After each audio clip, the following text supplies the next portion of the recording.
All right, I think I'm back. I don't know what happened. Hold on.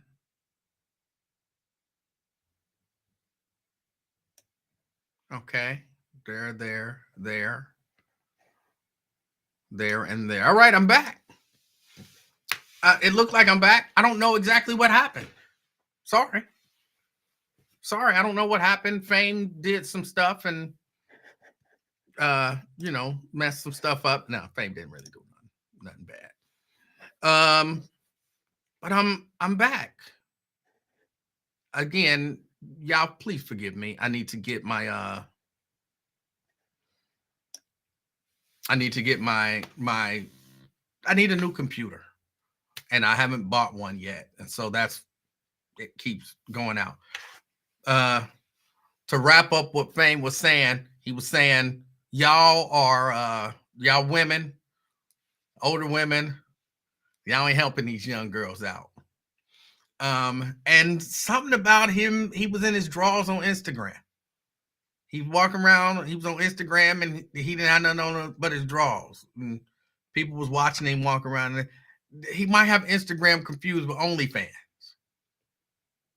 But he did say that. I'm not making that up. He did actually say that something happened and he was walking around on Instagram with his drawers on. LaDonna, no, it's not a Wi-Fi issue. It's my OBS, which is, if you know what OBS is, for whatever reason, OBS freezes up and stops working. It's not a Wi-Fi issue. The Wi-Fi is fine. You didn't take advantage of the Black Friday deals. Apple don't have no daggone Black Friday deals. Apple don't go on sale. Not really. Apple don't go on sale. And I already know the computer that I'm going to buy. I really just need to get over there and buy it. But I just, time, things happen. I don't always have time to do stuff. But what was I saying? I was saying that a lot of y'all older women y'all feel, I don't know if it's that y'all feel threatened by the young women or what, but I know sometimes older people do feel threatened by younger people. Like, look, I can only talk about me. Well, that's not true. I can talk about other people too. But speaking of me, and you give me one of the things, right, Apple said either you got it or you don't. That's how they roll. You don't see sales on Apple. But one of the things that I always liked doing when I was at the radio station was training people. I don't get credit for it. I'm not looking for credit for it either, but I don't get credit for it. But I trained a lot of people over there at that radio station. Number of them still there.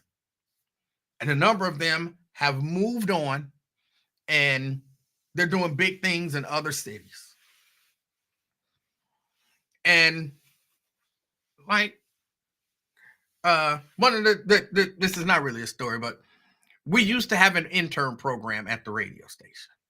And one of the things that they used to do with the interns is they would bring the interns in, and the interns would spend a little bit of time in every department. So they'd spend some time over there in promotions.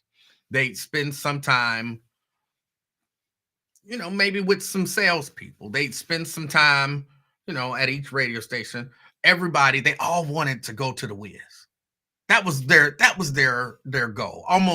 Almost every single one of them. All they ever wanted to do was be on the Wiz. And so they would go spend a little time at the Wiz. And at the time we didn't have the second station. They might go spend some time in I'm drawing a blank on the name of the department, but with the people who do the commercials and stuff like that. And eventually they would all begrudgingly come to spend a little bit of time over at the buzz. Now, in all of these other places, for the most part, they just sat and watched, or they were used as kind of gophers, go give me some coffee or go do this, go do that. But when they brought them over to me, I always felt like, you here. I got you for what, the next 2 weeks or whatever it is. By the time 2 weeks is up, you're gonna know how to do this. Like what I do, run the board, get the commercials, make sure all the technical stuff is fine, because that's the skill that you can take. And if you add your own creativity, your voice to it, you could go over there on the whiz and maybe get an opportunity. And so they would come over, never wanting to actually come over and sit and listen to the buzz, the boring buzz. But man, I would get those kids. I always call them kids, just in my mind. They were just kids. I would get those young people in and I would train them. And by the end of that first week, they knew how to run the board. They knew how to screen calls. They knew how to do everything. So that second week, they would come in and I would just sit back and watch them.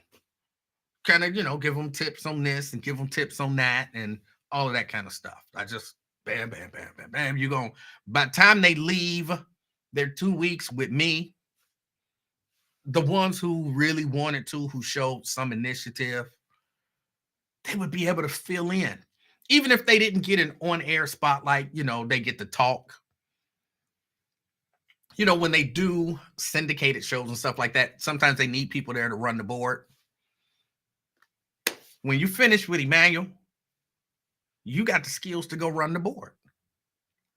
And it used to trip people out.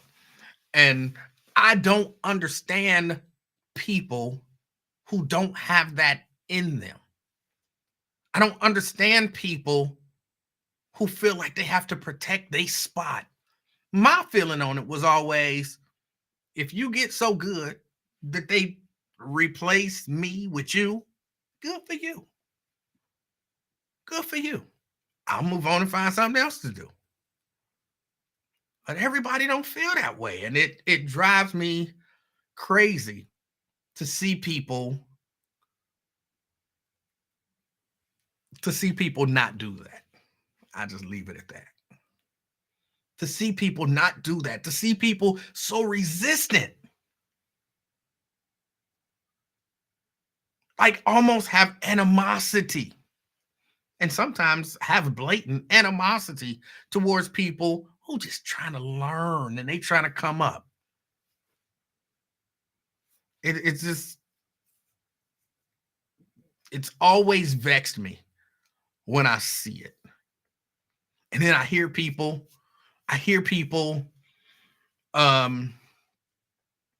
telling people, you should listen to that guy, you should follow that guy's lead, and you should listen to this one, and you should listen to that one. And they don't know that the person that they trying to tell people that they should listen to and pattern themselves after is harboring some serious animosity towards them for wanting to learn from them. Y'all, that's a real thing. It's a real thing. And it ain't always the people that you think. Sometimes it's the happy-go-lucky, jolly people. Oh, you can learn so much from him, but he won't teach me nothing because he think I'm trying to take his spot. You can learn so much if you just watch that person. That person don't want me to learn nothing. That person roots for me to fail for fear that I might take their slot. And I wish we didn't, when I say we, I mean just people. I wish we didn't do that. I wish we didn't do that. But I promise y'all, and yes, y'all know I am thinking about a specific person when I'm saying this, but it's not just that specific person. It's a thing that happens.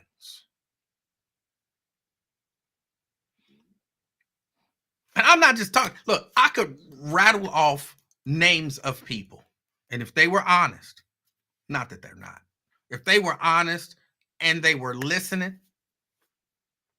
They could call in right now and say, you know what, when I think about it, you were the person who showed me how to do all of that, who taught me how to do all of that.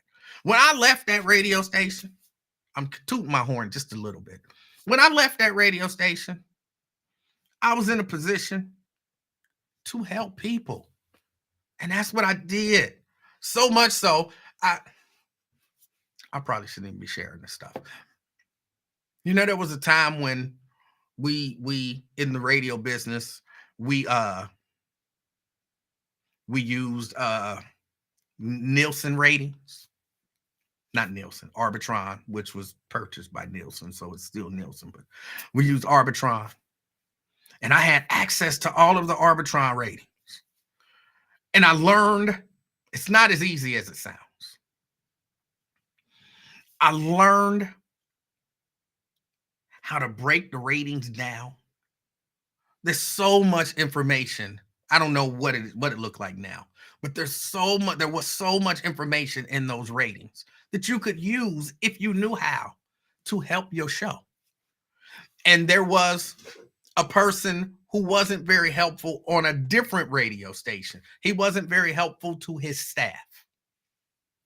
And I know his staff began to come to me and say, Manuel, can you help me understand this and get better?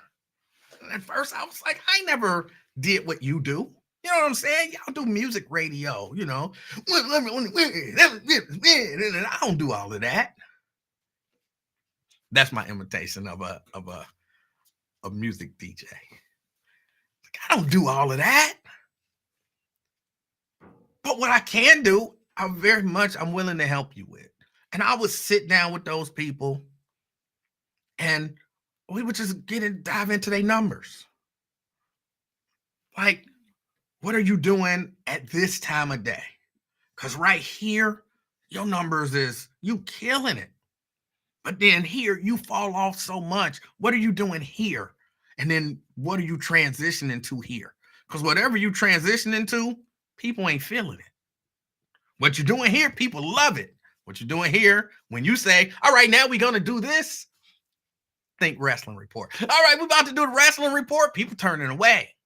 People don't want to hear the wrestling report. And they would take that information and they would, some of them, no, really all of them, all the ones who would come to me, they were coming to me because they wanted to be better. And they would take that and they'd be like, oh, that was so, how do the numbers look now? And their person didn't want them to see the numbers.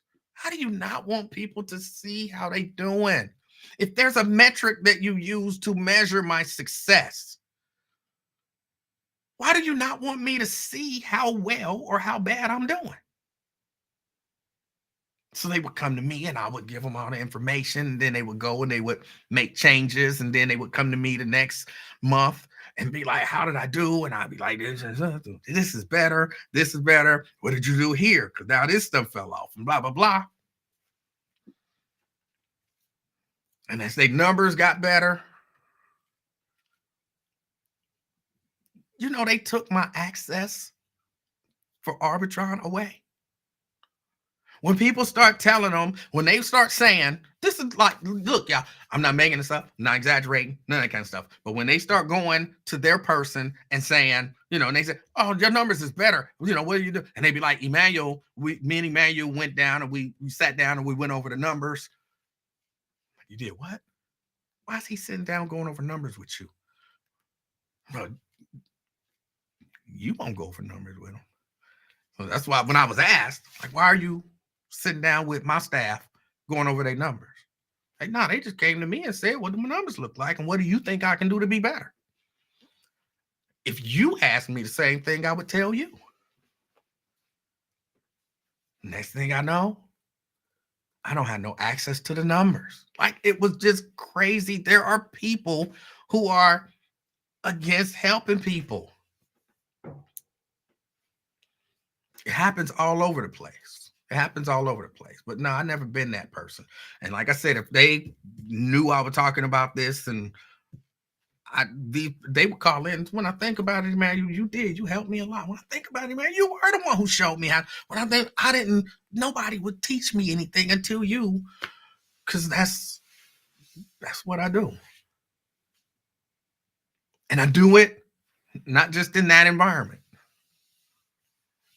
My feeling is always, if I have some set of skills, knowledge, ability that you want and or need, man, I will give you all the information that I can think of to give you. And I'll do my best to help you understand it and put it into practice to succeed on whatever level it is that you want to succeed. Now, I can't teach you stuff I don't know. I can't teach you stuff I don't know. If I don't know it, I don't know it. If it's something we can figure out together, let's figure it out together then. I don't know how you do that. I don't know. Let's figure it out. And I'll help you figure it out. That's who I am. That's who I am in every aspect of what I am.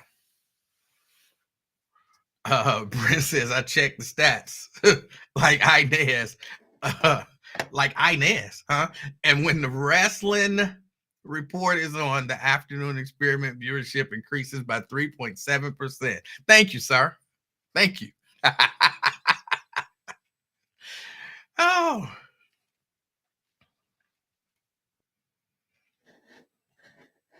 Thank you for checking that out. I appreciate it.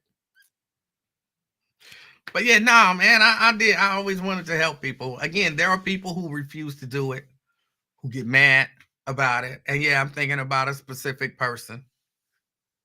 I'm thinking about a specific person. And you say, hey, this person should have her own show. And they want to know, I need a show for. Like, oh. Ain't nobody said they should take your show. But one of these days, you're gonna die. Somebody had to be able to be in your spot. You can't have that spot for eternity. Why would you want to hold people down? Never understood it. Never understood it. Tanika says some people want others to fail in hopes that it helps them. It's not letting me see my chat. Why can't I see my chat? Hold on. Okay, there we go. Now I can see my chat. Some people want others to fail in hopes that it helps them succeed. Yeah, that's true. Lewis wants to know, is Raw going to Netflix and off of USA? Yes, apparently in January. That's going to happen in January.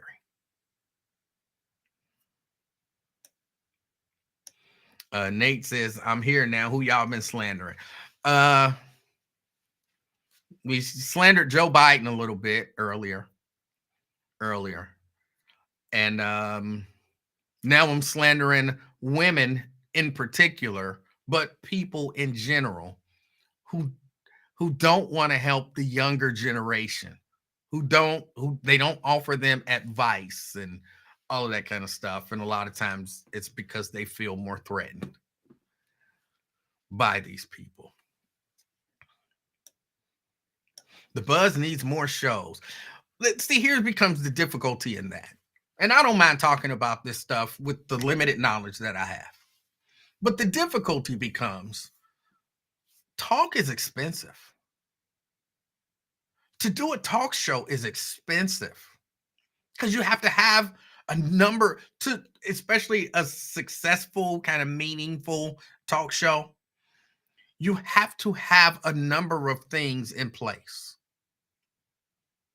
Like doing this or what you hear on a regular basis on that radio station, it's not good talk. Not just the truth. It's not good talk. I'm saying this and that. It's not good talk. it's talk. It's good.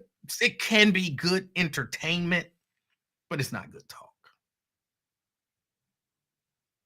It's not good talk because there's no real producer like somebody to kind of mine stories, like, go through the news on a regular basis and say, this is something that we should be discussing. There's nobody to kind of line up guests and, put together a cohesive show. It's just, here's what's going on and call me and give me your thoughts. That's not a good talk show, really. But you need a producer, uh, really to do it right. You need a lot of people. Yeah, because what they call a producer is not a producer. That's why I used to always say I'm the technical producer. Because my job is all the technical stuff. But I'm not out there booking guests. And you need more than one person to be booking guests, more than one person to be deciding, what stories and to be going over them with whomever the host is and maybe even the technical producer. Like as a team, you need the 3, 4, 5, 6 of y'all to get together and have a framework for a show and that's 5, 6 people that you have to pay.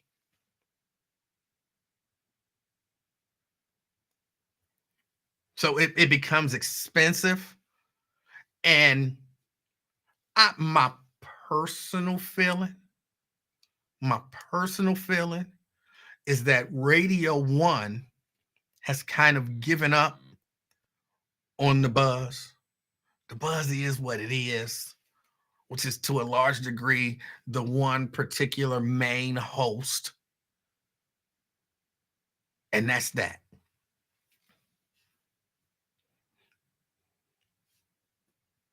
I was actually told some years ago, uh, I'll be wrestling with whether or not to share some information with y'all because I'm not trying to throw people under the bus. Uh, but I'm really trying to be honest so that y'all have an understanding of what it is that y'all hearing and why y'all hearing it that way. But I was told some years ago when I was made the kind of assistant program director, because there was no program director, and they wanted me to be the program director but not pay me program director money. That's a whole different story. So I was running the station, and I was told by one of the very higher ups in um, programming that, look, I'm not going to say exactly what they said because it sounded so bad that I just don't even want to say it out loud. But the gist of what I was told was, we got Lincoln Ware on this station. He has the Weiler account, and that's really all that's important to us. Everything else, we don't care about. We care about keeping Lincoln Ware because he has the Weiler account. And for whatever reason, the people over at Weiler likes Lincoln Ware, so they keep advertising with us. Well, they don't have that anymore, but that's not the point. The point is, I think they gave up on the station a long time ago. They gave up on the station a long time ago.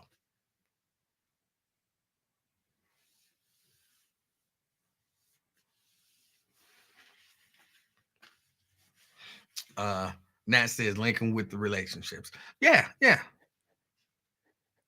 He's a guy that he's one of those people, because I'm the opposite of it. You meet him and you feel like y'all friends and like y'all have known each other forever. And all he really did was say hi.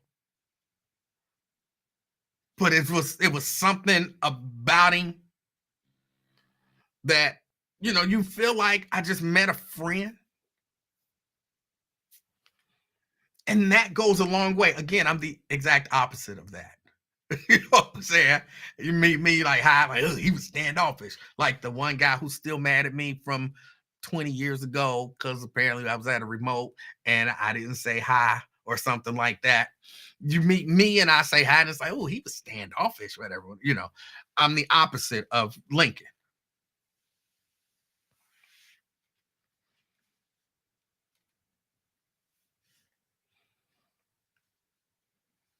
But that was, and like I said, this was years. I mean, this was I've been gone from the station for years.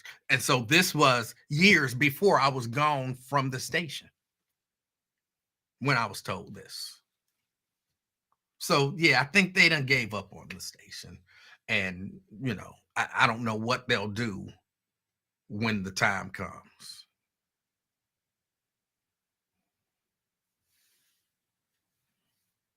I really don't. Tanika says, yeah, it took me a while to warm up to you. It be that way. I don't, I'm just who I am. Sierra says Micro Center charges you more and Lincolnware gets free stuff. Yeah, it's kind of that whole thing. It's kind of that whole thing. So all of that to say, when you say they need more shows, I don't think they're gonna invest more money in more shows. I don't think they're gonna do that. They don't want to invest the little money. And when I say little money, like somebody is making a whole lot of money. Everybody else is making a little bit of money. Like I think there's only one full-time employee there, meaning at the Buzz, that particular radio station. I think there's only one full-time employee because they just don't want to spend that money. And if you part-time, you don't get health insurance, you don't get paid days off and all of that kind of stuff. They don't want to spend that money.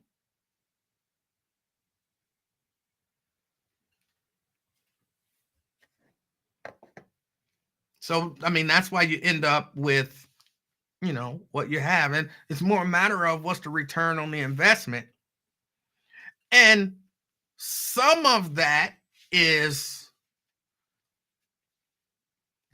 y'all fault. I'm just being honest. Y'all done created a situation. Look, for years, the biggest problem that the Buzz had, in my opinion, was the Buzz's black audience. Constantly trying to get the Buzz taken off the air.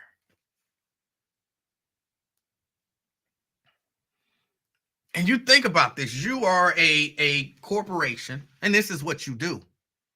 And this kind of expensive,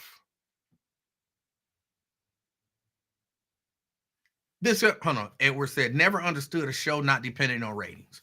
Okay, hold on, I'll explain that first.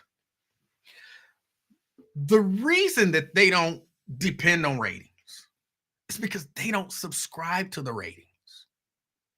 There was a time when they subscribed to the ratings.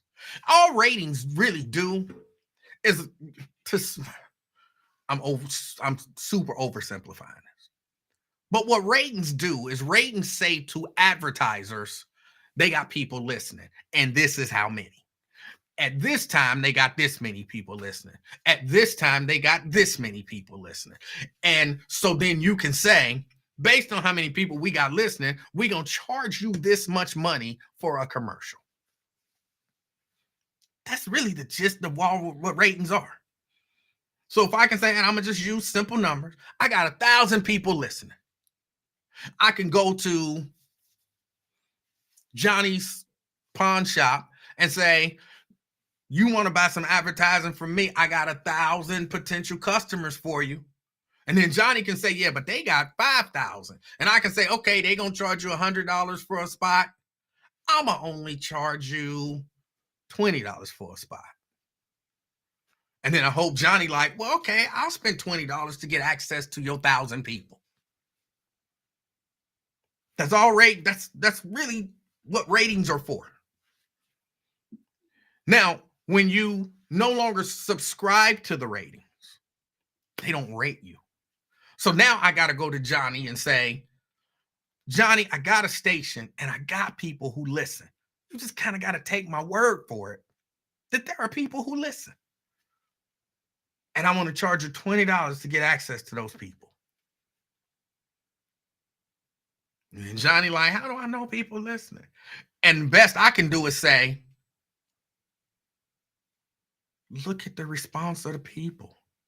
Look, here's what we're going to do. We're going to show up at your spot. Just buy this for $20. And we're going to show up. And you're going to see how many people show up with us. And they might tell you they got 5,000. But I bet if they come here, as many people ain't going to show up as show up when I come here. And then Johnny said, all right, here's your $20. Show up at the spot. And then I show up at the spot and 200 people show up. And Johnny sells some merchandise. Now Johnny like, okay, I want access to that audience. So it's not dependent on ratings anymore because I don't have ratings. I don't have a number to say this is how many people listen. I have to show you. I have to show up somewhere and you see how many people show up. And you like, I want them people at my spot. Well, you got to buy some advertising.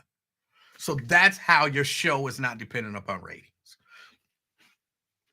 And again, I don't know if they still don't subscribe, but when I left, that particular radio station did not subscribe to the ratings, which means they don't get a number to go and sell. They don't get a number to say, Johnny, this is how many people I got listening.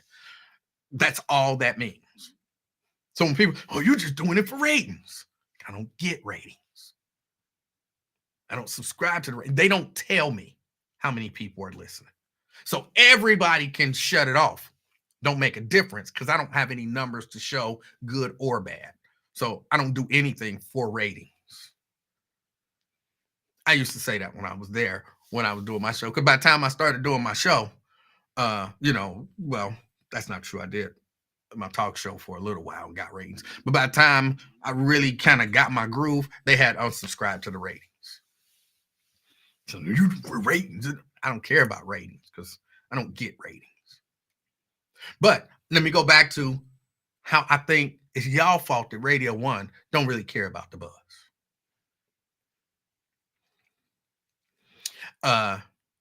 Nat, I'll answer that, but let me finish scolding some of y'all. If you own a company, a corporation, let's say you own McDonald's, right? And you got McDonald's all over the place. But you got this one McDonald's that customers call in and complain about all the time. They just call and complain about it. You're like, what are they doing at that McDonald's? And then so you go to that McDonald's and you look and you like, they cooking the burgers right. They frying the fries right. They doing everything they supposed to do. Customer service is cool. People get their orders when they supposed to get them. But people are still calling the corporate office complaining.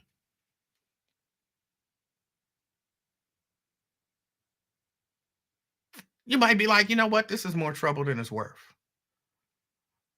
That's okay. We'll just shut that McDonald's down. They don't complain about the McDonald's up the street, and they really have problems. They don't cook the burgers right. They don't do fries right, but they don't get as many complaints as they do, and they doing stuff the way they supposed to be doing it. That's what happened with the buzz. Every time somebody said the slightest thing that somebody got offended by, yeah, I think a lot of people thought that I was making stuff up when I used to be like people calling corporate. People call corporate on a consistent basis. He said he didn't like dark-skinned women. What kind of stuff is that? They need to be taken off the air. What if he just don't like dark-skinned women? The conversation is about preference. Why can't he talk about that? He talking about Barack Obama, and Barack Obama should do this, and Barack Obama should do that. He need to be taken off the air.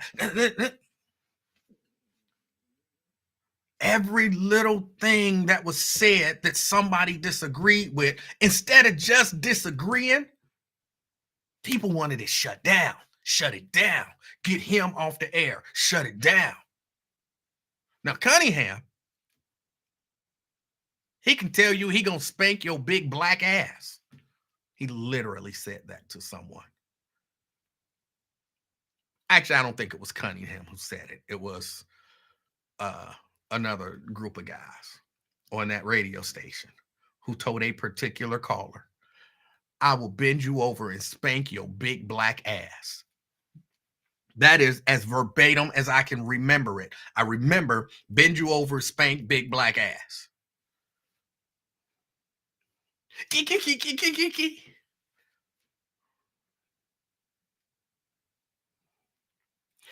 Over on the buzz, somebody said, it really any minor thing. And that same person who was comfortable with the white guys telling them, I will bend you over and spank your big black ass, was calling corporate saying this person needs to be taken off the air because they said Barack Obama should be doing something specifically for black people. How we gonna achieve as a people if our own people is trying to tear us down? He need to be taken off the air. I'm giving y'all 100% legit thing that happened. Now, granted, it's anecdotal because it's from one person, one specific person. And if she's listening, she know who she is.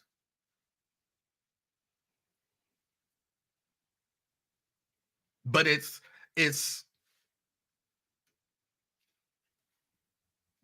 kind of capsulizes what has happened at that radio station through the years. Everybody else on talk radio can say whatever it is that they want to say. But let the black people say something. Corporate is getting called. People getting called into offices. Corporate is trying to force people to apologize to people for saying what they thought and what they believed. But that guy can tell you he'll spank your big black ass and you just you so funny. Tropicana. Her name started with a Y and ended with a Vaughn. Or some people say her name started with a lady and ended with a C. Constantly calling corporate to try to get people fired, but laughing when they told you they'd spank your big black ass. And anybody who tells you that didn't happen, they're a damn lie.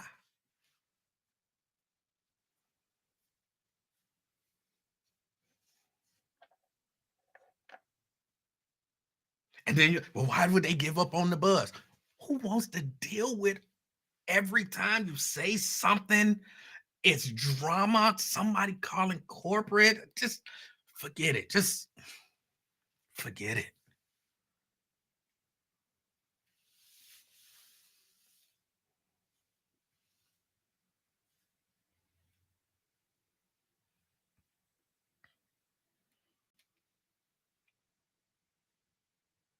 And Tanika says, but she still calls in. It don't matter.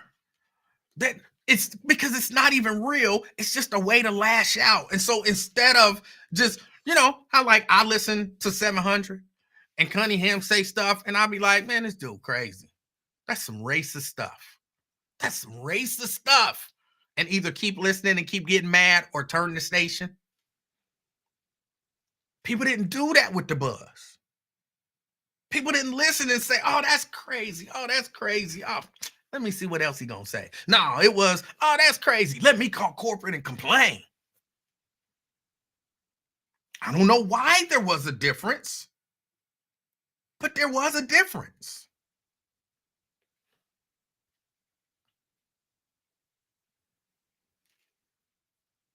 And I don't know if it was the same difference on all of the stations. I don't know if they did it to the Wiz and to OSL.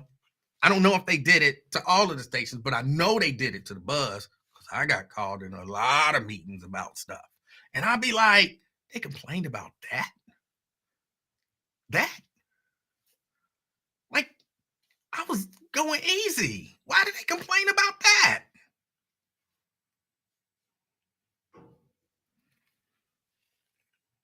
So all of this stemmed from somebody saying the Buzz need more shows. They're much more expensive and it's much more headache. And people don't be wanting to pay. You know what I'm saying? Like people don't want to pay for advertising. Everybody want to get on and slide their stuff in. Well, this is how much a commercial costs. That's too much money. I ain't got that kind of money. That's expensive.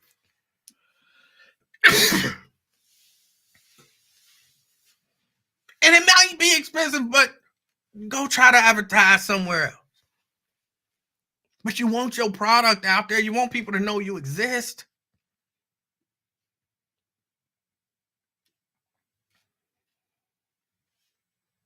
And some of this was before, like, you know what I'm saying, real on air advertisement and stuff.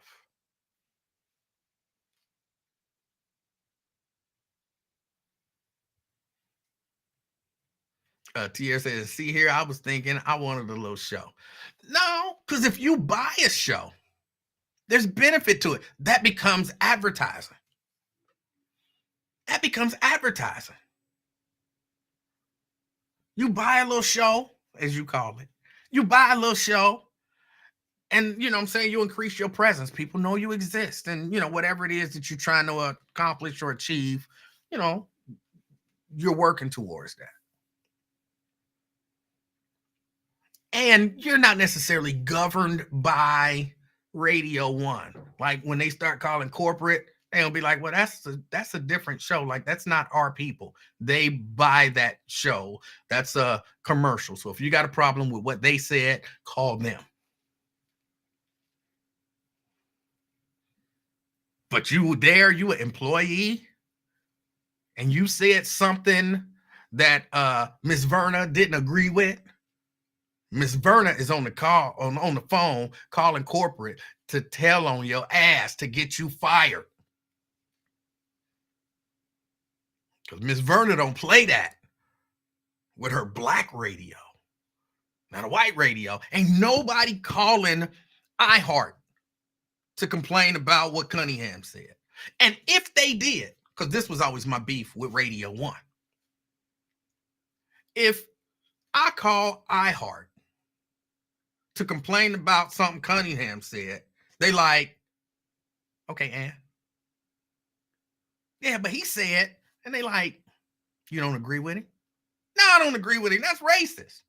Maybe you should call him and tell him you think that's racist. Guaranteed they not calling Cunningham into the office talking about, why did you say this? You're going to have to apologize. You can't say that no more. We suspended you for 2 weeks. You can't go on the air and say.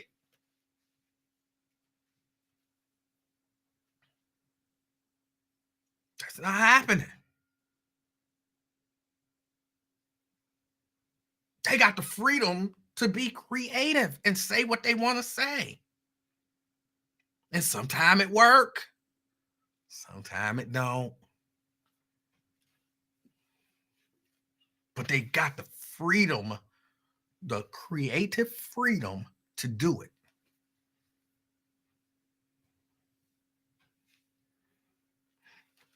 All of that to say, you're probably not gonna see no new shows pop up. Sierra says, did you ever get suspended? Heck yeah, I got suspended. Yes, I got suspended. I got pulled off the air a number of times. called into the office, had conversations and all of that kind of stuff on a number of occasions. It get tiring. And I could easily see you getting to the point of saying, you know what, I'm gonna just play it safe.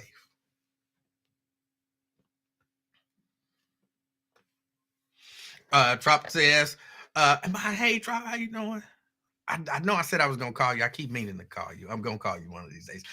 Their management also understands the culture of what they're selling. So they have a different liberty to be themselves. That is very important. People don't understand it. And I'm trying to help people understand because they don't understand none of this stuff. Like if you understand, this is what this is. Again, let me just use the buzz. And how about I just use me when I was on the buzz? Okay. If y'all been listening for 20 whatever years, the 20 whatever years that I was on the buzz, you kind of have an idea of who Emmanuel Livingston is. And, Emmanuel never meant no harm to nobody, but Emmanuel got to call it like he see it.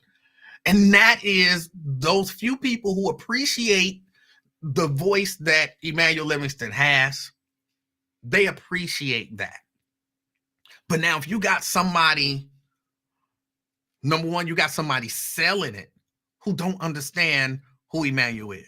Like they think he's just some crazy, offensive, racist guy. Number one, they're not going to be excited to sell what it is anyway. Like, I don't want to sell this crazy, offensive, racist guy. I don't want to sell that. If management also looks at it like, do you have to? Oh, I keep going back to this because this was an actual thing that happened. And this was, in my mind, this kind of, I'm going to use the word probably wrong, encapsulated how they felt about me. When Sherrod Brown, the senator, was to come on the air and do an interview, and I was called into an office and said, will you be nice to him? And I said, I'll be professional. No, we need you to be nice. I'll be professional. Can you promise that you'll be nice? I promise that I'll be professional. And then they pulled the interview from me and gave it to somebody else. That's, again, another 100% honest thing that happened. And if somebody tell you it didn't, they're a damn lie.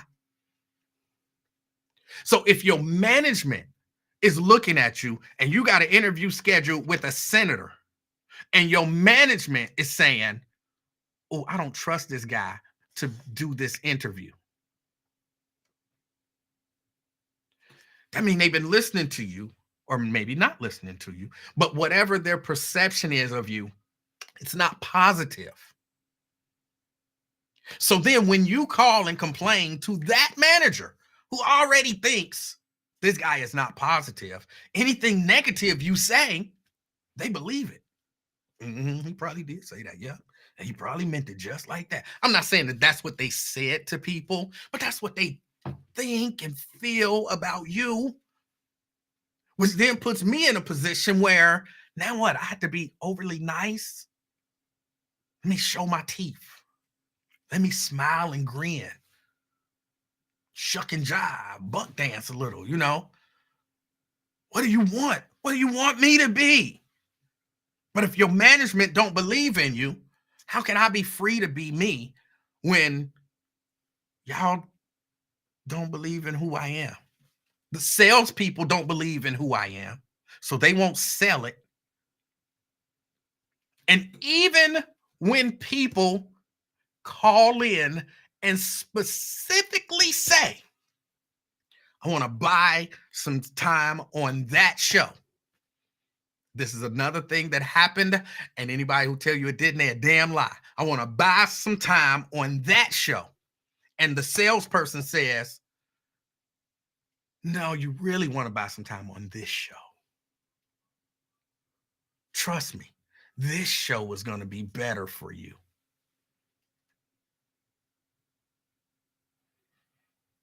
No, I want that show. That's the show I want to buy time on. How about if we buy some time on this show and I'll schedule some spots in that show?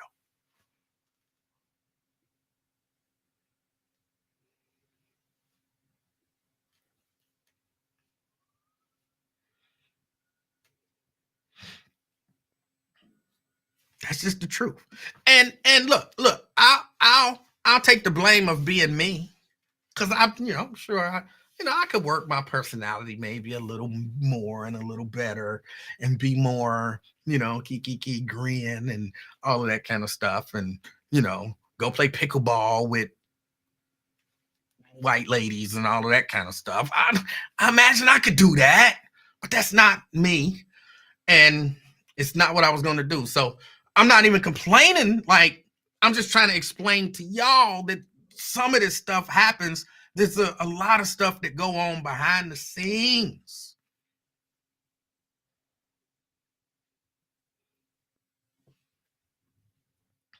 They need a new show.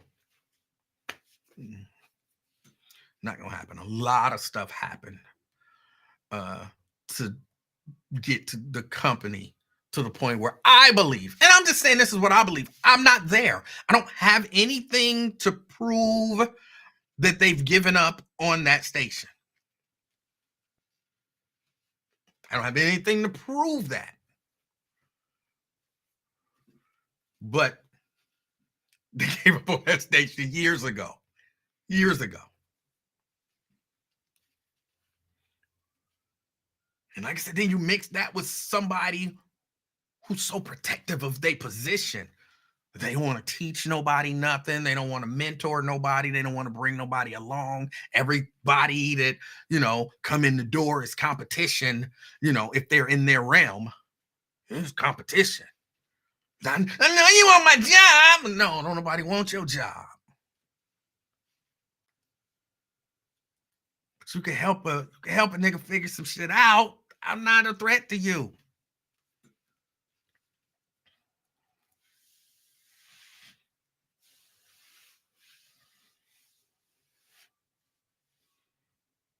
So I mean, really, there's a lot of stuff that goes on. There's a lot of stuff that goes on.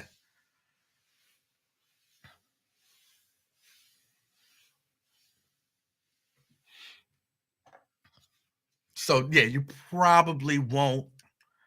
I can't say with 100% certainty, but there's probably not gonna be another show, even of my girl, that should have a show. She should have a show. I'm still kind of mad about that.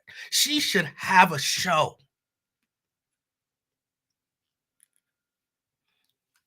She should probably be on from 4 to 7, Monday through Friday. But that's too threatening for some people. Because that's too close to 10 to 1.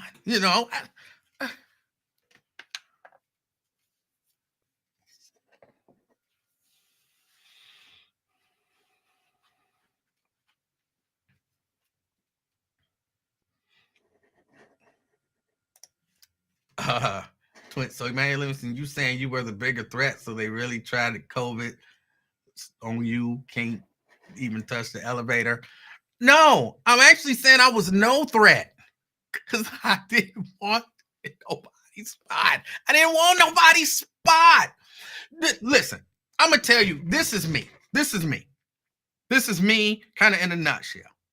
And I'm not gonna ask nobody to co-sign, but if somebody feels so inclined, they can tell you I'm not lying. I'm a behind the scenes guy. I like being behind the scenes. And if I can help you behind the scenes, man, I'm happy. And I feel like if I help you behind the scenes and you succeed, I feel like I succeeded, even though I'm not even, you know what I'm saying? Like, it's not my thing.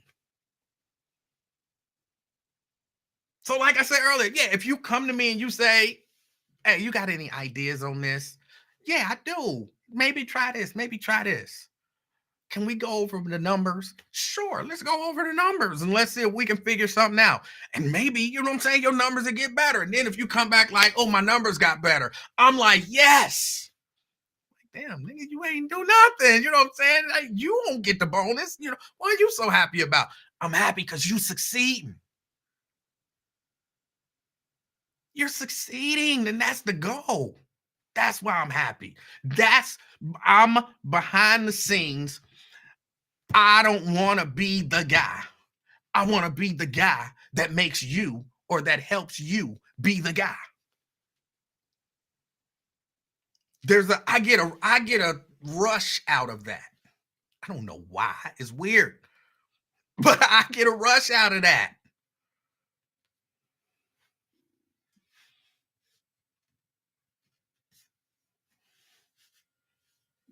So, no, I was no threat to anybody. Again, I didn't even do a show. I was there for over 2 decades. I was offered a show, I would say starting year number 3, at least 3, 4 times a year. Like, you sure you don't want to do a show? So and so leaving. We could put a spot. We could put you on here. You could do this. Why don't you just do a weekend show? You could do this. You could do that. I helped a few shows start, and then bowed out because I that was never my desire to be an on-air personality. I always knew I could, but it wasn't what I wanted.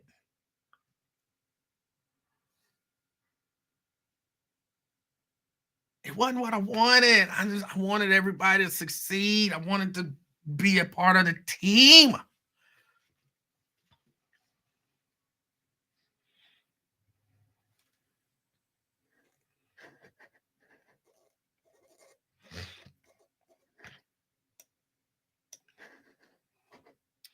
Janice says, one who wants their voice to be heard far and wide must learn to tailor their words while not compromising their integrity until they gain more influence. Unfortunately, when you don't own it, you can't do whatever you choose, or you must leave. Again, I wasn't forced to leave because of that. I had just ignored all of that. I made up my mind, I'm going to be me. They going to make me do a show, I'm going to be me. And if they want me off, they going to have to put me off, and they going to have whatever reason that they want, because I'm going to just be here and be me. Remember, I wasn't fired because of the complaints from corporate, because of lack of ability to do my job, because my ratings was low, which again, at the time we wasn't getting ratings, because I wasn't moving the needle, or any of that kind of stuff. I was fired because I wouldn't take a vaccine.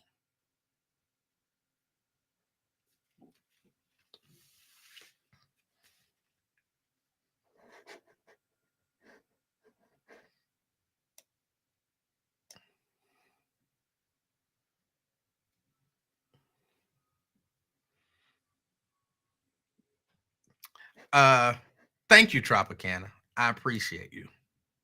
I appreciate you for that comment. Um,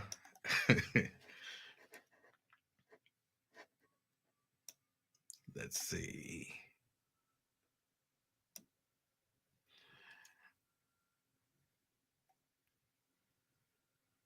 Uh,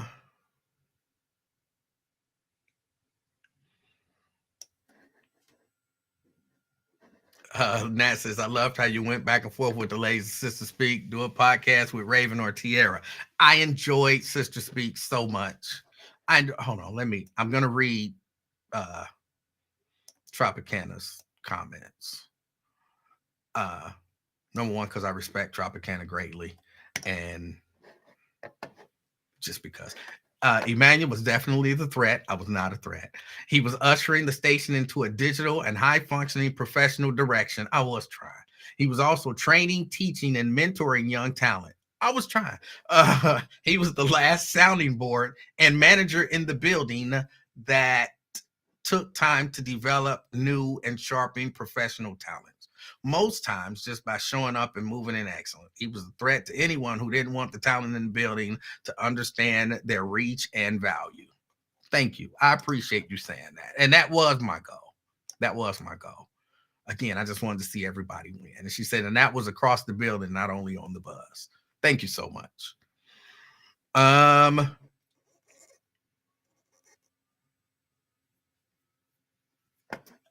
Yeah, and you're also still a menace. I say, can't you sue them? Somebody told me I could, but why? I don't want to sue nobody. I'm not there. I'm happy. I'm not there. They seem to be happy. If everybody happy, there's no reason to be trying to sue nobody or any of that kind of stuff. Just it was time to move on anyway. It was time to move on anyway. And sometimes, you know what I'm saying, when you I don't want to say stagnant. I'm not sure that I was stagnant, but sometimes when it's time to move on and you don't see it's time to move on, and this is my spiritual belief coming out, God got a way of moving you along. God got a way of saying, okay, go. Your time is up here. Go. So I feel like that was probably what happened. When I tell you I don't have any ill feelings towards anybody there, you might not believe that, but it's true. I don't have any ill feelings towards anybody there. And if somebody called me right now and said, Emmanuel, I'm trying to do this thing and I don't know what to do. I don't know if I can. I would give them the best advice that I could to help them succeed. So that is me. That is me. And I've never wanted to be the front man of the band, even though I was the front man of the band. And I knew I could be. I'm talking about the literal band that I was in. I didn't necessarily want to be the front man. Let me do the background vocals. Let me say ooh, ooh, ooh in the background. You know what I'm saying? Make the lead singer look good. I'm happy. I don't want to be out on the stage. Let me be the stage manager, move people in and move people out the way they're supposed to move in and out and get everything going and smooth. And the show went great and everybody's like, oh, that was awesome. And like, yes. So that's just, I'm for real. That's who I am. That's who I am. But you're welcome, Sierra. She said, thank you for answering my question. An hour and 15 minutes later, feel like. Let me see. Is there anything else? No,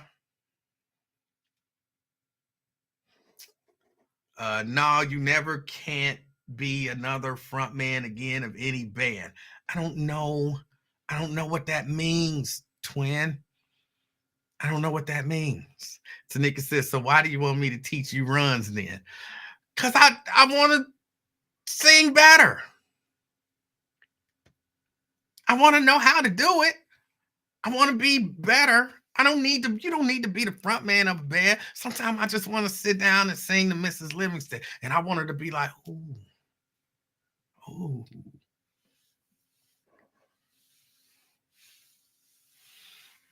Ooh, that was good. You know what I'm saying? I just, so yeah. Brent says, what is a good shipping address for the lemon pound cake? I'll let you know. I'll shoot you a message.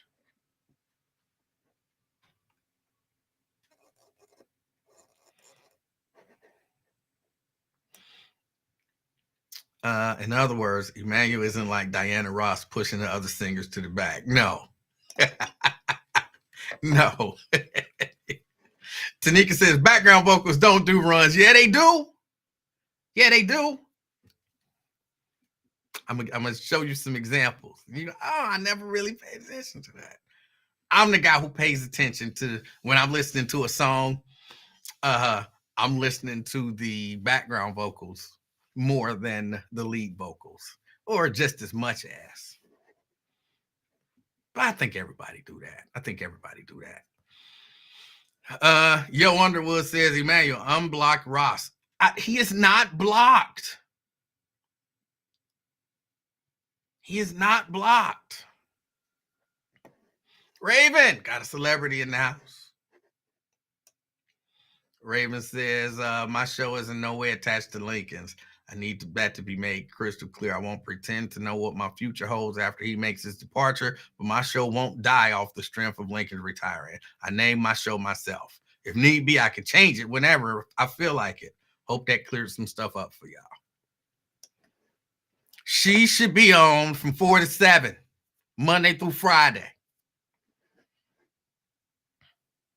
Telling you, 4 to 7, Monday through Friday, she should be on. But I thought that when I left, that was my suggestion when I left there. I gave him a whole rundown. This is what the station should look like. They ignored me. They ignored me. Brent says, you better not be doing background vocals with your head tilted back and your tongue sticking out. I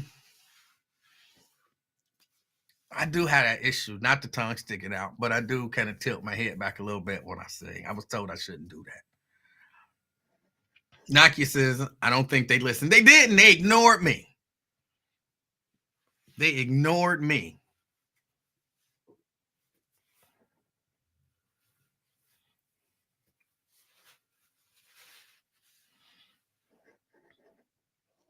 Because I would have had Lincoln, Sharpton, Raven. There was somebody else that I suggested, and then do replays.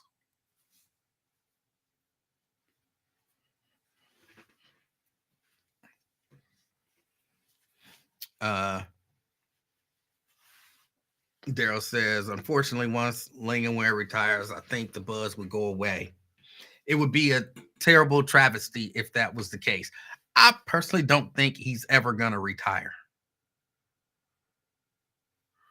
And I'm not saying that to be funny or to be mean. And I'm not sure that I would retire if I were sitting in his position. I think he's going to be either thrown out or he's going to pass away. I think those are the two ways that he leaves that radio station. And I say that saying, and I mean this, I'm not trying to be funny. I'm not trying to be, he said at the end of 2025. Yeah, he also said when Barack Obama leaves office. And then he also said, he done said 100 times he gonna leave at some point. But this is my take on it. And I told him this, so I'm not saying anything that I haven't said to him personally. I try not to do that. Like, I'm not gonna get on here, where he may or may not be listening and say some stuff. And then, I can't believe that. No, everything I'm saying, he might be saying, I can't believe he would tell everybody that he said that. But it ain't no shock. Nothing that I'm saying is a shock to anyone because I say what I say.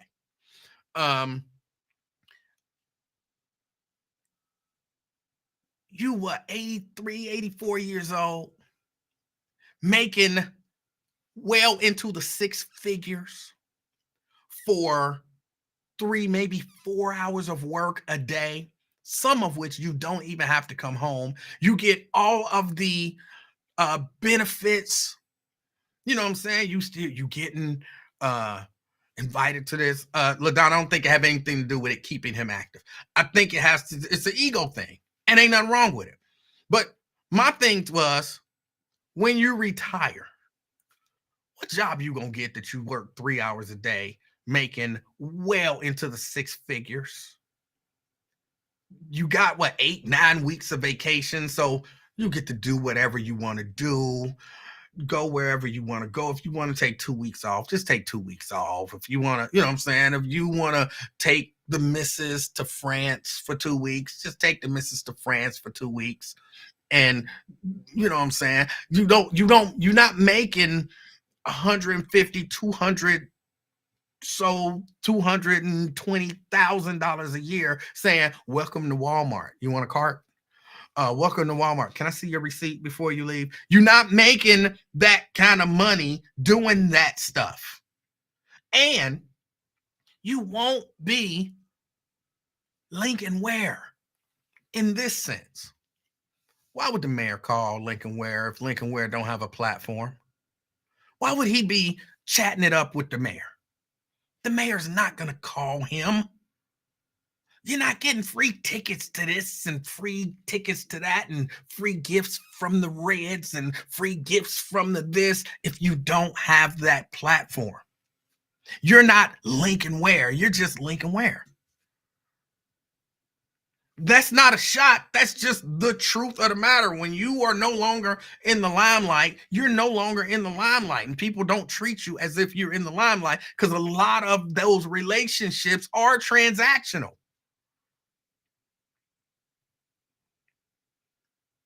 I'm your friend as the mayor because I know you're going to provide a little bit of cover for me. And, this and that, all of that stuff is real stuff. And if you cease to be that person with that platform and that reach,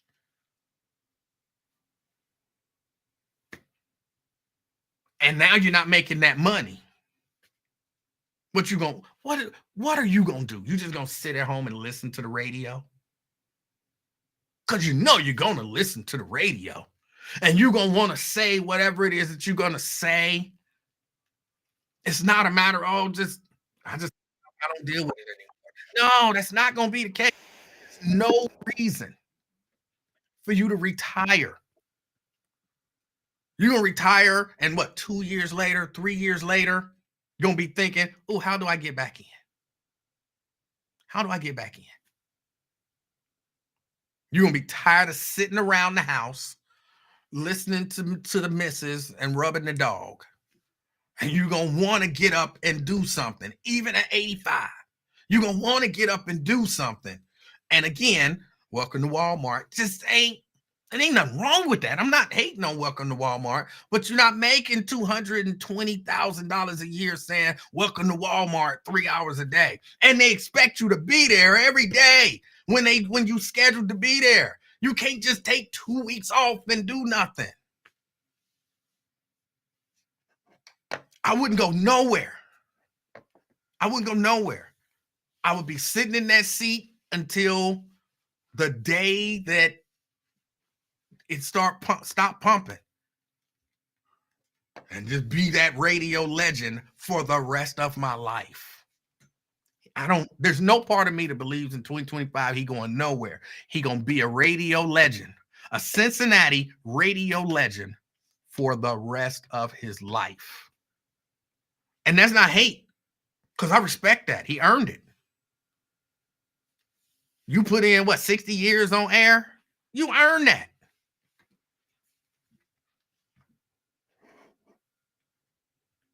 So yeah, no, I don't believe he doing nothing. When he told me 10, 15 years ago, oh, I'm retiring. You ain't retiring. I gave him that exact same speech. You ain't doing nothing. You're gonna be here. Not what? Not. Okay, you still there. 84 years old, still good. Yeah, that's what you're gonna do. Ask your retired friends. How many of them make 100 or $220,000 a year for 3 hours work? And how many of them would do it? Would go back to work for 3 hours a day and make $220,000 a year, and then decide whether or not you retire? I wouldn't. I wouldn't. I'm telling you, I wouldn't. You tell me right now, Emmanuel, we're gonna pay you $220,000. All you got to do is 3 hours a day. Some days, when you want to take off, just take off. When you don't until you die. I'm taking the 220,000.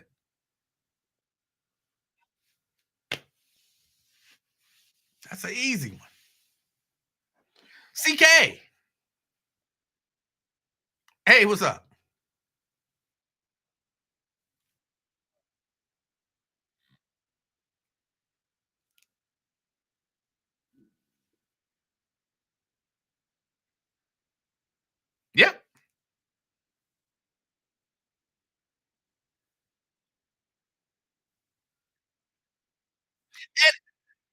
And CK, it would be different if you felt like, oh, this is hard work. Like maybe if you at the factory, you know what I'm saying, and your back hurt, you know what I'm saying?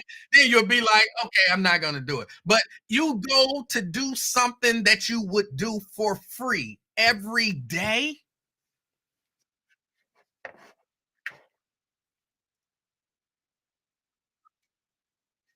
Oh, I'm sorry. And they probably can't. I had to switch over from my one system. All right. Sorry about that, CK.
Hey, hey. All right, y'all should be able to hear me now.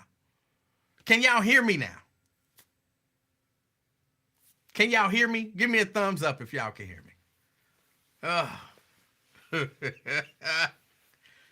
oh boy. I don't know what happened. I know what happened. But anyway, okay, here's what I was saying. CK was saying that Jay Leno retired before he was ready to retire. And then he came back and tried to take Conan O'Brien's spot and all of that kind of stuff. When you're doing what you love, again, what you would do for free, just do it. Just keep doing that. And especially you getting paid handsomely, I would keep doing it. I would do it until the wheels fell off. Till they said you out of here. So, yeah, I would definitely not leave. Now, the only way I say he might, some pushing out might happen, because that Weiler account was a big deal. That Weiler account was a big deal. Remember, I told y'all some years ago, I was told that Weiler account was a huge deal. So, not having that Weiler account, when contracts are up and,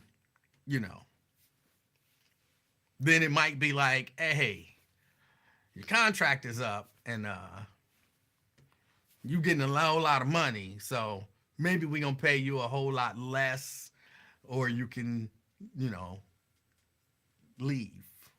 Your option, if you want to stay, then, what I'm saying, we'll pay you minimum wage and you can stay.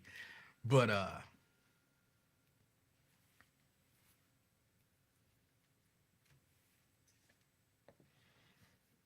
and in that case, there might be some leaving going on. But it won't be, I just want to leave. It'll be, I'm not going to work for minimum wage. I can go and say, welcome to Walmart for that. So those are the two options that's going to happen. It's not just going to be no voluntary, you know what, I don't want this $200 and something thousand a year no more. I'm going home. That's not going to be the case. That's not going to be the case. At least it wouldn't be the case with me. Meyer says, why did the Buzz lose the Weiler account? I have no idea. I have zero idea. I don't know. I'm not there. It was my understanding that, Weiler don't advertise there no more. So, that particular Weiler account was gone. Carolyn says, what about the Queen City Sausage account? I don't know why they don't have the Queen City Sausage account. I know why they lost it at one point, but they got it back after that. That's because I was there when that happened. Key. Hey, what's going on, Emmanuel? How are you? I'm good. How are you? Okay, is your phone line fixed too? I don't know. Can y'all hear Key? Oh my goodness, Emmanuel, what's going on? You pulling the all-nighter, huh? No, I'm about to get off of here. Okay, I'm like, Dad, what's going on? I was afraid to call. I'm like, Dad, is the audio gonna go out once I call? No, it looked like everything is fine. Okay, can they hear me? I don't see nobody saying nothing. No, I don't. Nobody said that they could, but I think they can. Okay, I see a thumbs up. Okay, which means they can hear you. Okay, all right. I was just calling to say, hey, see what you up to. Like I said, I kind of hesitated because I'm like, dang, this whole equipment gonna go out now. Yeah. So what you up to? Hey, my old Shane. Nothing. When I finish here, I got some videos to edit and post. Hey, not my own videos. I do videos for. I have a couple of organizations that I do videos for, and so I have to edit and post their videos, and then I got some screen printing to do. But other than that, nothing. I'll be chilling. Oh, okay. You ain't delivering no hoodies or nothing like that? No, I'm not delivering any hoodies. Okay, well, I've been giving free advertising with mine. Just letting you know. Hey, Brent. I appreciate that. Yeah, I know. We can do what we can do when we can do it. But I ain't want to just kind of say, hey, Say hey everybody in the chat. Key, I appreciate your Okay. call and your support. Okay. Have a good one. All right, you too. Okay. Bye.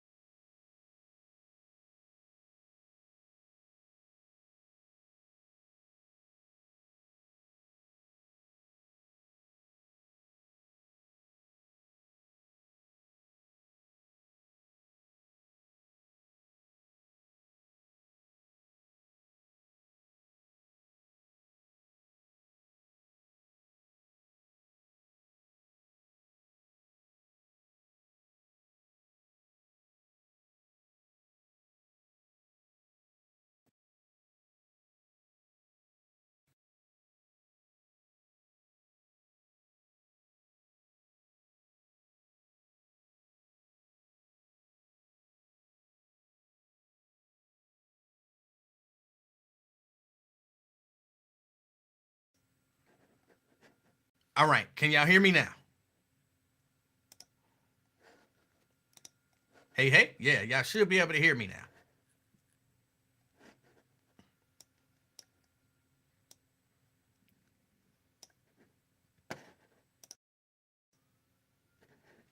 Y'all should be able to hear me now. Yeah, yeah. I, it's something with it's the setting with the phone. I know what it is.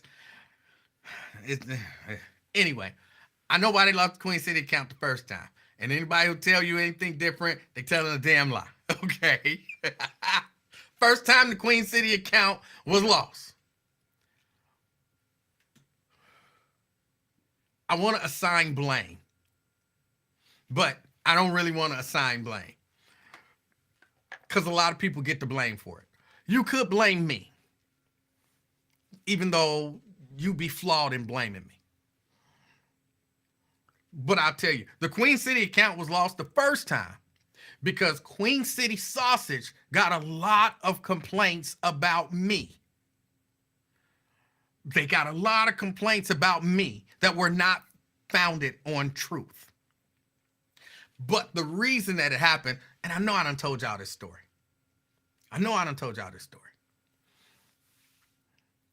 This is at a time when a certain somebody, I'm not going to say no names, but a certain somebody was upset with me and thought that I wanted to take the position. Okay?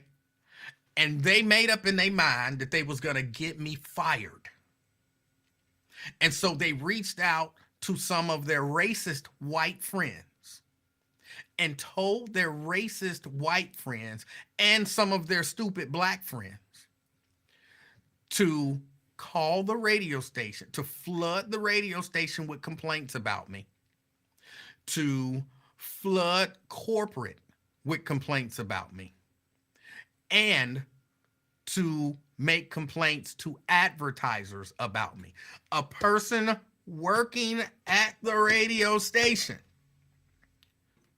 told their friends to do this, thinking that it would get me fired. It backfired. They had an account that these people called and complained about me and said I wouldn't put white people on the air. I would answer the phone, and when I realized that the caller was white, I would say, "We don't let pink people on the air," and hang up on them. And there was a number of white people who called this particular advertiser, Queen City Sausage, and told them that. They called other advertisers and told them too. But Queen City Sausage called radio station, and then they acted on it, and they canceled their account. And then that hit this particular person in his own pocketbook, because some of these accounts, if I said I want to advertise with the radio station, and I want Raven Monday to be the spokesperson, I can request that. Now I have to pay Raven Monday extra money, which I would gladly do because it's Raven Monday. I would have to pay her extra money to be the spokesperson. but she becomes the spokesperson for the afternoon experiment advertising on the radio station. Then when I cancel, guess what? She don't get that money no more because I'm not advertising anymore. Well, that happened. Again, I was called into the office and I was told all of this. I didn't deduce. I was told this is what Queen City Sausage said is happening. They don't appreciate it. They don't want to work with us. They don't want to advertise with us no more because of this. There was a meeting in the office, and I thought it was hilarious. Because, number one, my thing was, black people don't call white people pink people. Black Lion does that. I don't know any other black people who call white people pink people. I just don't. So that was 100% made up. And, a whole lot of other things were made up. But that's why. Because there was, and it wasn't just one. It wasn't just Chuck. Because it was the caller named Chuck is the one who was reached out to and asked to say all of this fake stuff about me.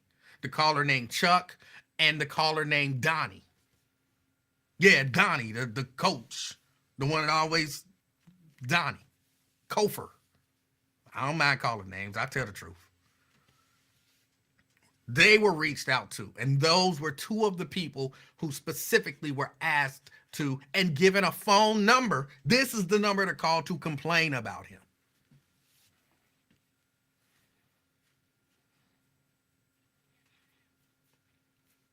And that's what happened to Queen City Sausage the first time.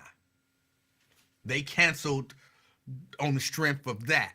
And in this meeting, which was really heated, and I spent a lot of time in the meeting laughing, because my thing was, I'm not getting fired, and somebody lost some money.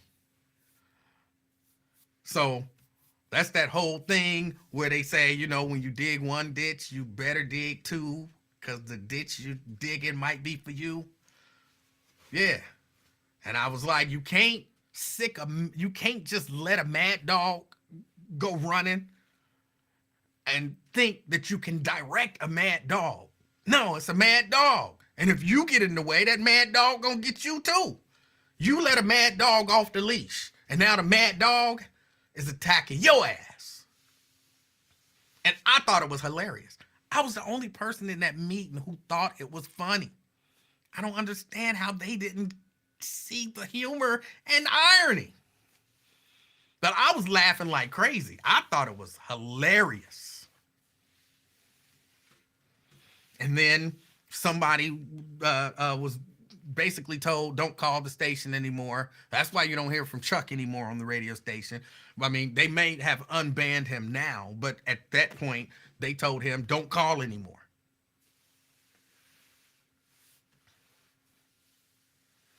So, yeah, that's what happened.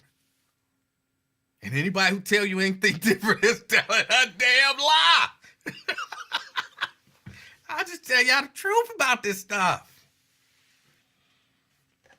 How did we get on this? Because this was not one of my topics. This was in no way, shape, or form one of my topics. I was talking about when it came up, how I love everybody over there at that radio station, at the Buzz. And I do. Everybody that I know that's there, I don't, and some of the people who I love dearly are no longer there. But, yeah, some of them people, Brent says, so they have actually banned a white collar. Corporate, specifically. I don't know if they banned him, to his face, but they did request that he not call anymore.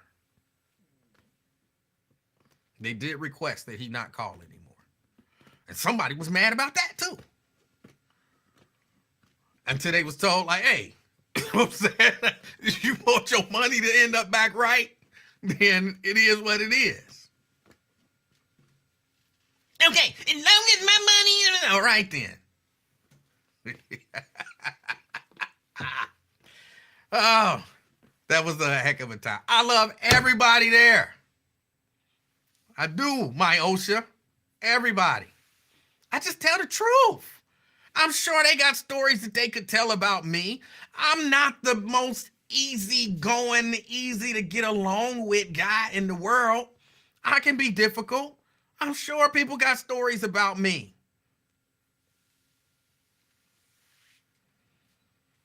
People got stories about me. Ask Terrence. I saw Terrence on here. Terrence could tell you. Terrence could tell you some bad stories about me. I saw Raven on here. She could tell you some bad stories about me. I don't know if Tropicana's still here. I bet she could tell you some bad stories about me. I'm not flawless in all of this. I'm not flawless.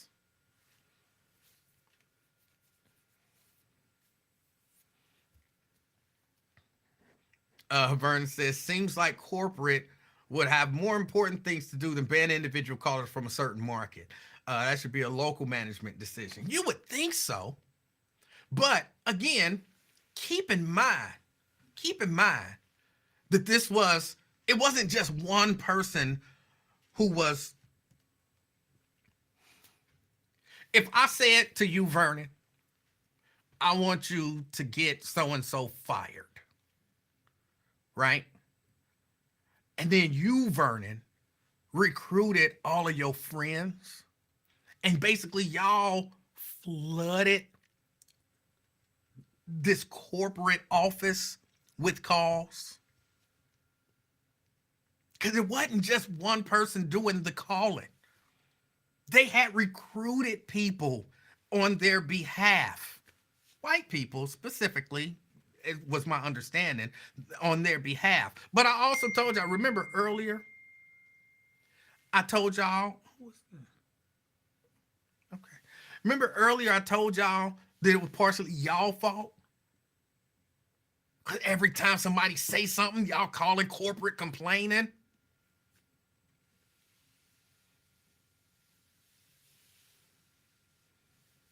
And if y'all keep calling corporate complaining and then they start getting flooded with calls, corporate got to say, hey, we putting a stop to all of this. So while I agree, you would think local would be like, but they wasn't just calling local. They were flooding corporate headquarters with calls about me being a racist. Me? A racist? Oh, that's crazy talk.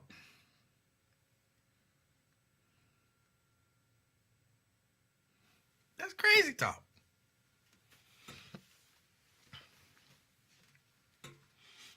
Was Shelly one of the white people? I don't know. I don't know. But apparently there were a number of people calling a lot of different people, companies, and all of that kind of stuff. There was a actual movement. I inspired a movement. There was an actual movement to get me fired. The linchpin was the pink people thing. It just it failed. It's like when you ever hear like white people trying to lie about somebody black doing something racist to them, and they're like, he said, I don't like you, Whitey. And you're like, all right, you making stuff up. No, that's what he said. He said, I don't like you, Whitey. And it's like, black people don't call white people whitey like that. It's just not something that we say. Look at that whitey over there. Like, it's just not something that we say. So when a white person says to me, and it's happened on the air, white people have called me to try to make a point that black people did something racist, and they'd be like, he said there's that whitey. And I'll be like, you lying. Are you gonna tell me I'm lying? I know what I was. No, because I know black people don't say that. So I think the whole pink people thing is, the little string. You pull on that little string and the whole thing unravel. I think that was it. Cause you again, you just know, like, is that a thing? You know what I'm saying? That's for real. That was what they asked me from corporate. Like, is that a thing? I was like, no. We do have one caller who calls white people pink people, but no, that's not a thing. It's not a Cincinnati thing. It's not a thing. It's not. Okay, we were just checking. And then the other thing they asked me was, and do you also go by Nate? No. Do you know a Nate? Yes, I have a brother named Nate. Yeah, because when this one guy calls, he always he starts talking about you, but then he starts talking about Nate. Nate said this and Nate said that. And we didn't know who Nate was. And I had to explain to him. Nate is my brother. He used to have a show on the Buzz many years ago. And he rubbed some white people the wrong way. So, like, oh, okay, now that makes so much sense. Okay, just trying to make sense of all of this stuff. Like, yeah. Yeah. So, but he didn't even have Sierra. He didn't even have nothing to do with it. It just, you know what I'm saying? Somebody, you so mad at somebody and you talking about something, but then you know, and, and Nate said this and Nate said that. And they like, who is Nate? Who is Nate? Who is he talking about now? Maybe he goes by two names. So yeah, they were confused. They were confused.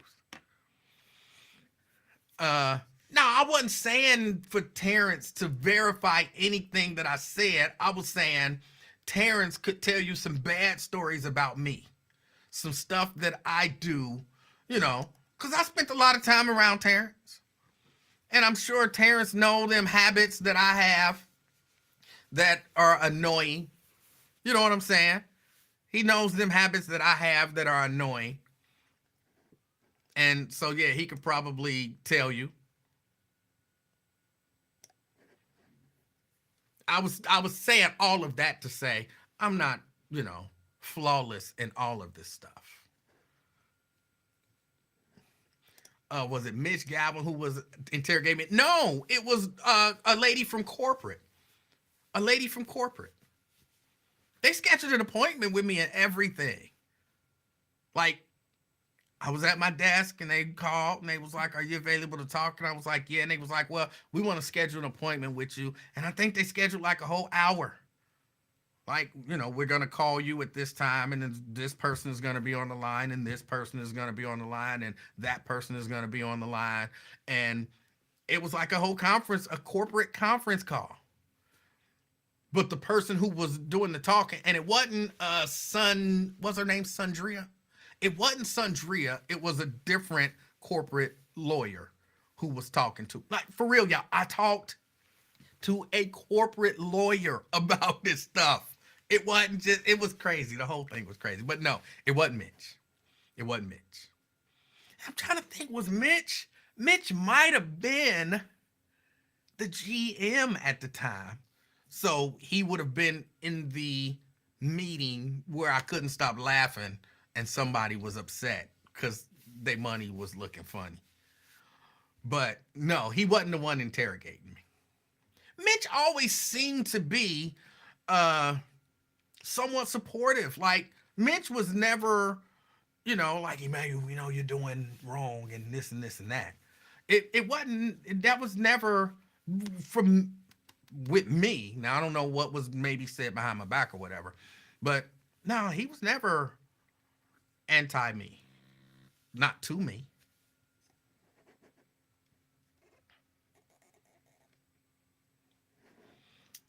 Uh, my else, I loved White Wednesday on Nate's show. That was fun. That was fun. Y'all, I got to get ready to get out of here. I got to get ready to get out of here. Stuff goes left when white and black have issues. Yeah, sometimes.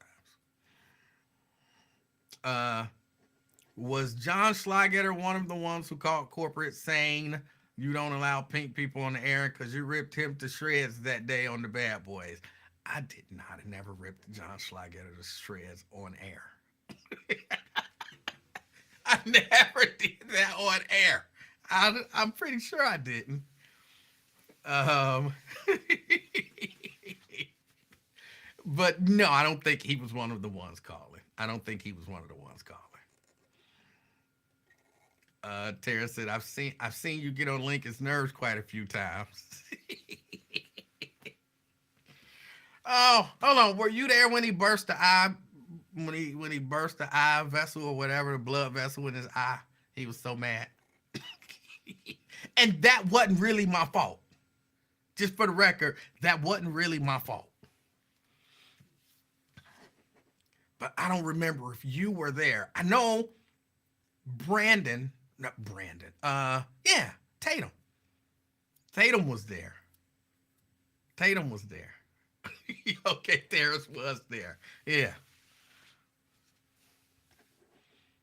I was just always trying to give good advice. Yeah, I got to get out of here. I got to get out of here. I don't know how we got on this stuff anyway, but I got nothing but truth. I got nothing but truth. Uh, yes, he was so angry. He was so angry. Uh, uh, he was so angry that day. Uh, you the reason these white people come outside all bruised up.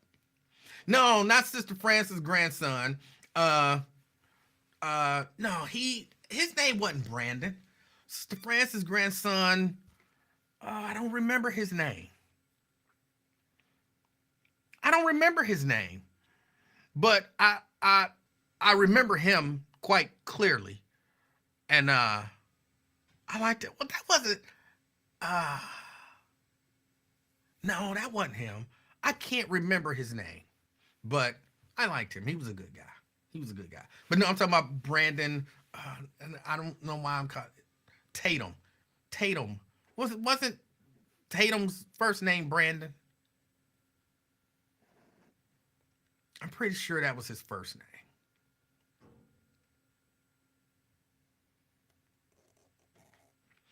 First ever, I believe he's the first ever person that I hired when I was given authority to hire. He was my very first hire. And I think, well, I know he's from Chicago. So I believe he lives, last time I saw, he had person, a person, he had a job. He was starting a new show at a radio station that serves the Chicago area. So yeah, he's in Chicago and he's doing great. Last I heard, so I'm happy for him. Another one of them people that I do my best. He actually called me not too long ago. I don't know, did he call me or did he text me?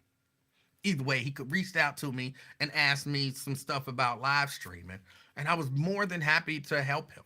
More than happy to help him. So yeah, and thank you, Terrence. Yeah, Brandon. The Twitch person just got here. The Twitch person been here. They've been here. Um, should we call Tuesday show Truth Tuesday with Emmanuel? Every day is a truth day for me. I always tell the truth. Sometimes y'all just ask questions and it sparks a conversation. And if I recall, this conversation all sparked from the chick, the young lady, at Chipotle, who was had on the kit that I guess they pass out to all of the young ladies, and I was saying that older people don't always offer good advice or reach out to help the younger people, and that somehow evolved into all of this. And I wish that wasn't the case. I wish that people really would just kind of as Tropicana put it, teach and mentor young people to help them to get where they are, and even then, if necessary, lift them up to help them get higher.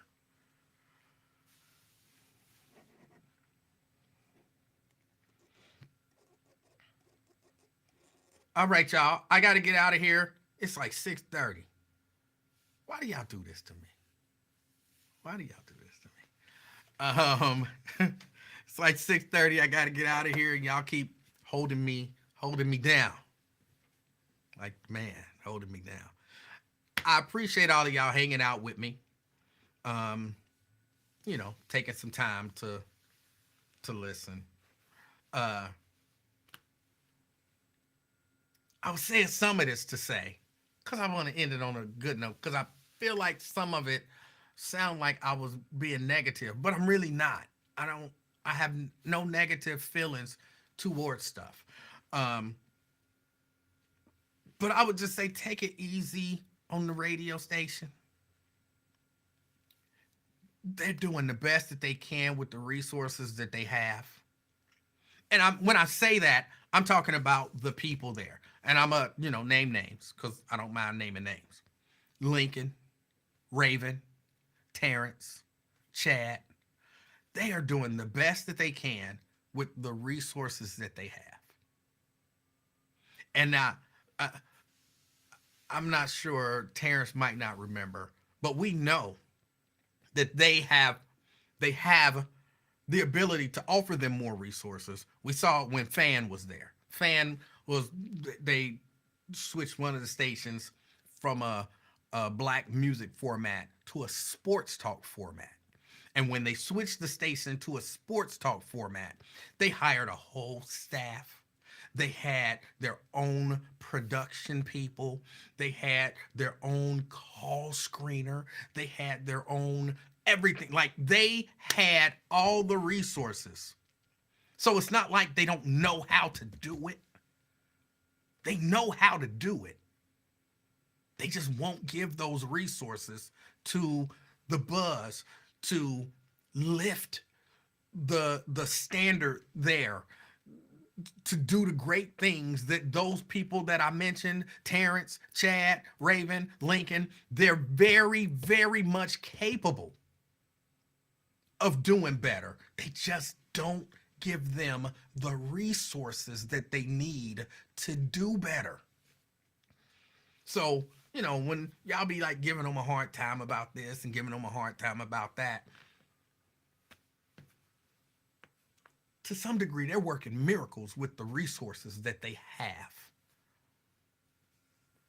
And that's why I was always bothered by people kind of bashing the staff and all of that kind of stuff. Because I'm like, y'all don't know what, and this is when I was there, y'all don't know what we working with. And the fact that y'all here and hearing all of this stuff and doing is almost miraculous. So don't give them too hard of a time. Because some of it is, but some of it ain't their fault. They doing the best they can with the resources that they were given. And again, they know how to do it. They know how to do it. I watched them with my own eyes. And I was like, they got a whole effing team of people over there.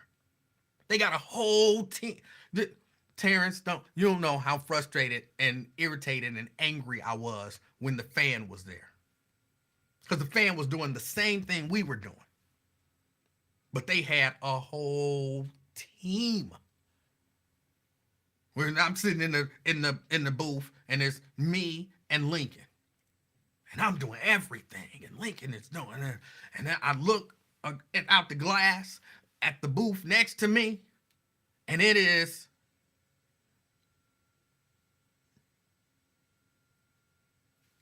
seven people in there doing the job that me and Lincoln are doing. I just counted them up in my head because I had to think of each person. 7 people in that booth doing the job that me and Lincoln are doing over here in this booth, but because they white, they get 7 people, and because we black, we get me and Lincoln.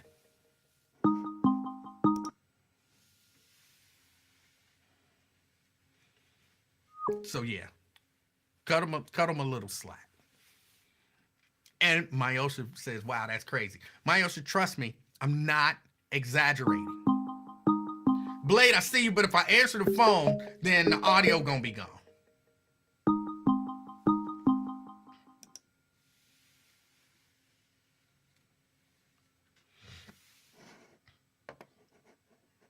And Terrence, I'm not asking Terrence to put himself out there, but trust me, what I'm saying, I'm not exaggerating. It is 100% true. And when you tell two people to do the job of seven people, and then be like, "Well, why didn't y'all do it as good as they did?" And you're like, "No, we're actually doing it better than they are, and they got seven people. Maybe if y'all give us two of their people, then we'll be amazing."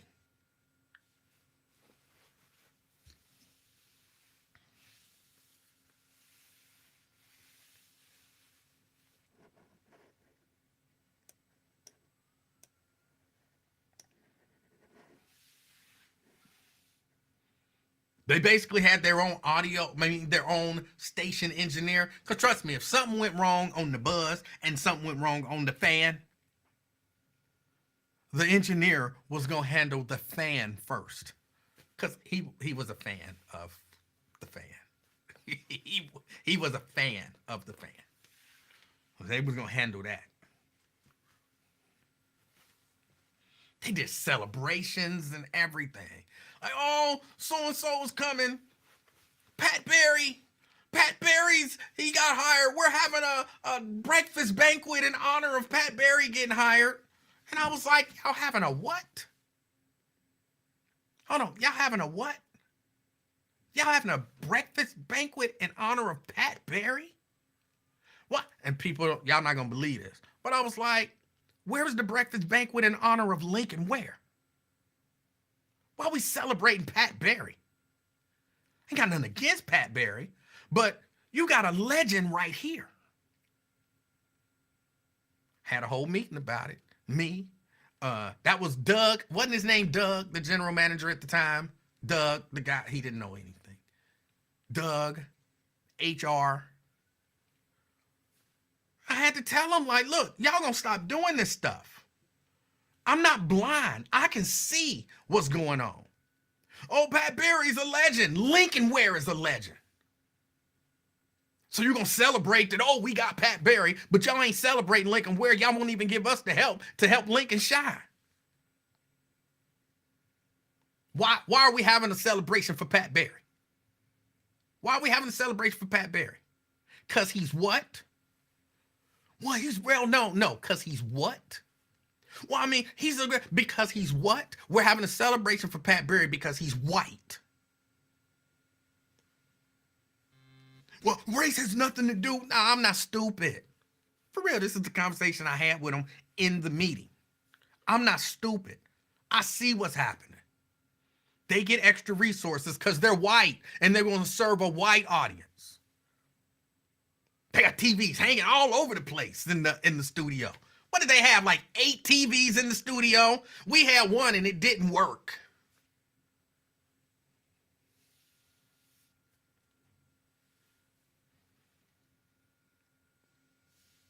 I told them they got 8. We got one and it don't work.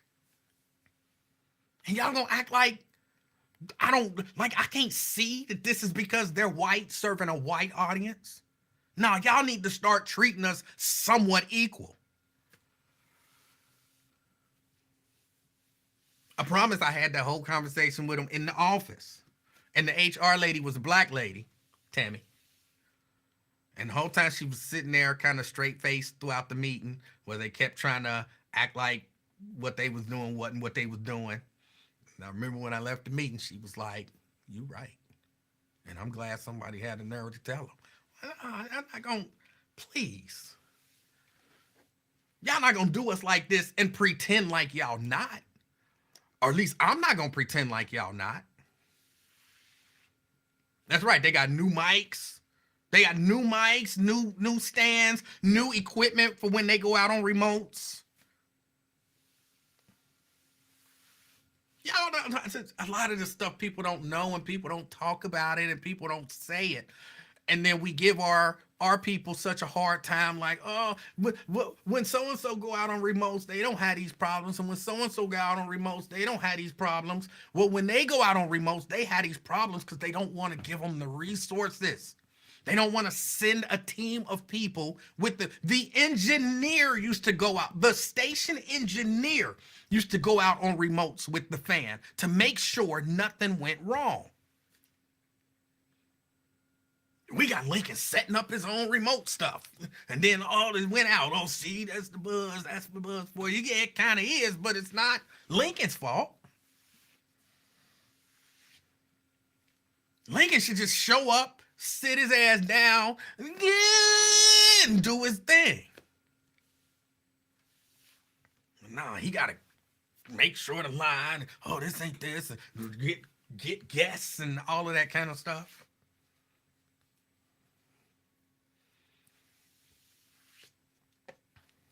So I want y'all to take it a little easy on the buzz. They don't have all the resources that they should have, and so what they doing is pretty good with what they doing.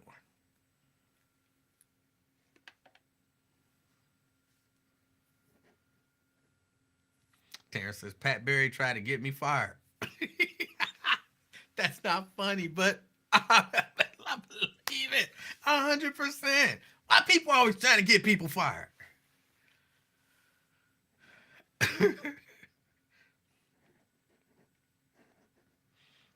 No way we could call 700 the way White Lion, Craig, etc. calls the buzz.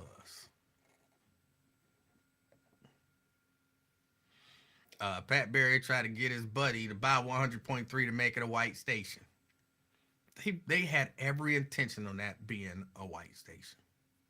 They had every intention on that station being a white station. A station owned by white people that served white people. All right, y'all got to get out of here. I really do. Because I get to thinking about something else that people just don't know, that y'all don't know about. And, y'all know one of my pet peeves, one of my pet peeves is the way people do black people, the way some black people do black people, but they don't do the same thing to white people. Like I was with a guy, I promise I'm going, this is super quick. I was with a guy and we went to a restaurant and they had run out of something that he wanted, which wasn't like a staple of their menu. It was, an item on the menu, but it wasn't like, hey, you go there for that. And he was complaining like you wouldn't, but the black people always running out of this and this and this and this and that. And, just going on. And that's what's wrong with black people. We went to KFC and they had run out of chicken. He didn't complain not once. I said, the Kentucky Fried Chicken place is out of chicken. And you ain't say a damn thing.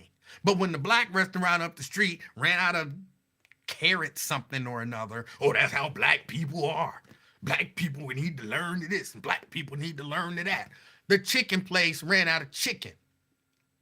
But you'll be back here tomorrow with no complaints. But you ain't never going back to the black place because they ran out of something. So I don't like it when people do that. And, sometimes I see that happens with the buzz. I don't want that to be the case. All right, y'all. Got to get out of here. Again, I appreciate everybody hanging out with me. Have a wonderful rest of your evening. Don't hurt nobody. And as always, be the reason that somebody smiles today. Till next time, I'm out, y'all. Peace.